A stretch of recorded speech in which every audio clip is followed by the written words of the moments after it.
hadday waxooda kugu shubaan weligeed ku deeqi mayso waxaad adigu gacantaada ku qabsato iyo maskaxdaada iyo taladaada iyo garashadaada waxaad ku qabsato wax ku deeqi kara intaasaa jira oo uu la jiro iimaan iyo kalsooni aad naftaada iyo dalkaaga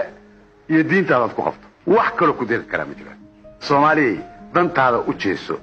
iska daa indhaha u taagayso dalal kaleeto iyo wixii ka imaanay warka ayaynu tabcanay beereen aan tabcan oo badeena kala soo baxnay wax ku yaa oo xoolaheena aan xanaanaysano aan ku noolaano wixii waxayna dheer aynu kaalmaysano asaan cadow ku ahayn dalkeen iyo dadkeen arinu intaas weeye diintaan u gudbo nabigeennii suubanaa maxamed tawrad buu sameeyey ilaah baa u dhiibay tawradda ku ahanayay tawrad buu sameeyey meel adduunka aad tagto aadan dad islaama ku arkayn yaa fidiyey waxa yaa gaartay tawraddii nabi maxamed loo soo dhiibay ilaahay u soo dhiibay baa fidisay oo qof walba oo islaama taasaa saaran gacanku markuu dhashay waa shirinay waxaan hor dhegaysta waxaynu caabudnaa waa ilaahay weynaayo waaxid ah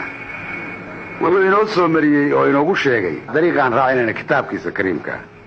wuxuu inoogu soo dhiibay rasuulkeennii suubanaa inoogu soo dhiibay ha inoogu soo dhiibee waxaa halkaas ka soo ifbaxay ficilkii iyo qawlkii nebigu uu ka tegey ayaa ka soo ifbaxay xadiis buu noqday marka qof walba dariiqadiisa ha haysta hadduu doono laakiin midka inaga dhexeeyaa waa tiirkaas dariiqaada wado laakiin kaas uu ilaahay guddoonshay ummaddaas aan abuurtay inta midowdaan ha kala furfurmina taasu ha noqota asalkii dariiqa la raacaya kaas way ku dhaqaaqeen mahad iyo ammaanba waa u jeedinaynaa haddaan taariikhda dib u raaco culimadii la tirinayey ama tawriyiintii la tirinayay magacyadooda waxay ahayn kuwii badbaadiyey kollayba dadka Soomaaliyeed inay baaqi ku ahaadaan islaamnimadooda dawladdu markii ay go'aarto go'aan ama sharciga qaranka la dhigo fuliyayaal bay u baahan fuliyayaalkii adinka weeyaan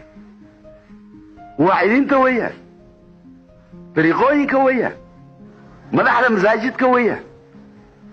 iyagaa la rabaa inay fuliyaan iyagiyo wasaaradooda yaa mas-uuliyad dul saaran dagaalka labaad waxa weeyaan midka dhaqaalaha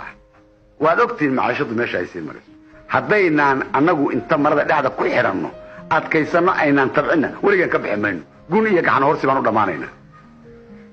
ma gun iyo gacan horsi baan ku jiri karnaa insaanku sharaf buu leeyahay karaamuu leeyahay oo maanu inta ilaaheen cuskanno iyo nafteenna maynu qof yaanba inta qaato waa ka halkaa dow ka baxaye maanu wax ku abuurno bal qof walba gurigiisa muu ku abuuro geed lima inuu bixiyeen kala arkay oo geed babaaya ku abuuro oo geed cambaa ku abuuro waa baxaya qof gurigiisa uusan baxayn ma jirto hortiisa waxaan kaga bixi karnaa inaanu u jeedsano tacab kii badgalaa ha galo kii biri galaa beer ha ka doonto kii xoola haysta ha tabcado ha xanaanaysto kii wax kaleeto oo qiimo leh qabanaya ha qabto qof gaajaysano gob ma ah gun wey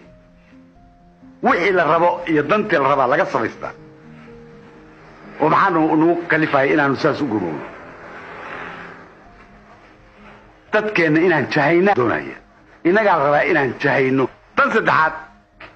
waa dagaalka shacbigeenna lagu abuuray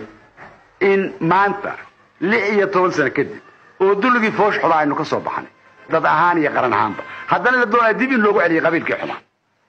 oo isticmaar ka dambeeyo waa isticmaarka xabashida waxaa loo baahan yahay ummadeenna inaynu hanuunino oo culimadiinaan waaweyno weliba cadmarada dhexda ugu xirataan ayaa loo baahan yahay waxaa loo baahan yahay inay ku tarsaasiyaan oo kor ugu hadlaan oo si geesinimo ugu hadlaan inay ummadooda toosiyaan oo ka hanuuniyaan dariiqa jahannamka ah dariiqa muslimka inay ku leexiyaan والسلام عليكم ورحمة الله وبركاته